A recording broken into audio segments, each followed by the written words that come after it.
Bonjour et bienvenue dans votre revue de presse de ce samedi 11 août 2018.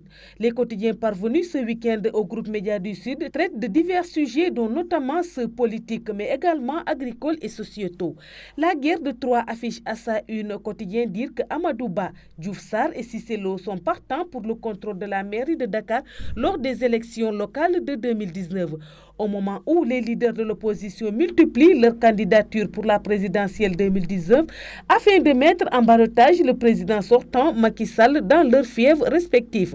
Certains de l'Alliance pour la République à Dakar cherchent à se positionner pour les élections locales de la même année. Après Moustapha Cissé Lo qui a lancé son mouvement, c'est au tour du maire de Yoff, Abdoulaye Diouf Sarr, et du coordonnateur de l'APR aux Parcelles Assainies, Amadou Ba, de contrôler la Cogère de Dakar. En prélude de la bataille des locales, analyse le confrère de Sud Quotidien. Pendant ce temps, Walf Quotidien s'emploie à décortiquer les avantages qui font courir les prétendants à la présidence du Conseil économique, social et environnemental.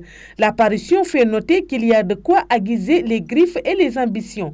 Le président du 16 gère un budget de 6,202 milliards de francs CFA à un salaire et des fonds politiques assez conséquents.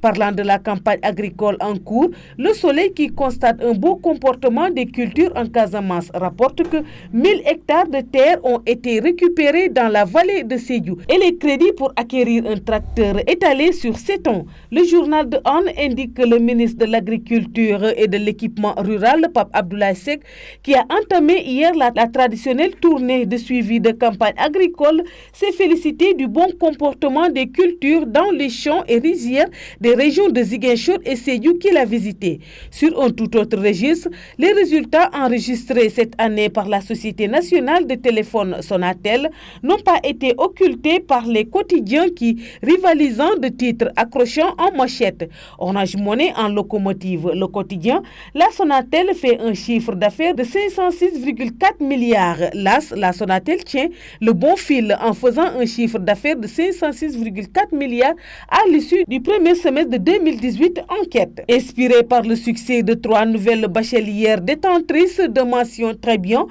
Sud Quotidien ouvre ses pages intérieures au crack de 2018. Foeb, Marianne Mamor Sambou, Bintou Gueye et Soukaina Ndiaye. Selon le journal, à côté des résultats globaux du baccalauréat 2018, un taux de réussite de 35% où les acteurs ont largement épilogué sur les facteurs de contre-performance et exprimé leur déception du niveau d'acquisition des élèves par rapport aux objectifs d'apprentissage.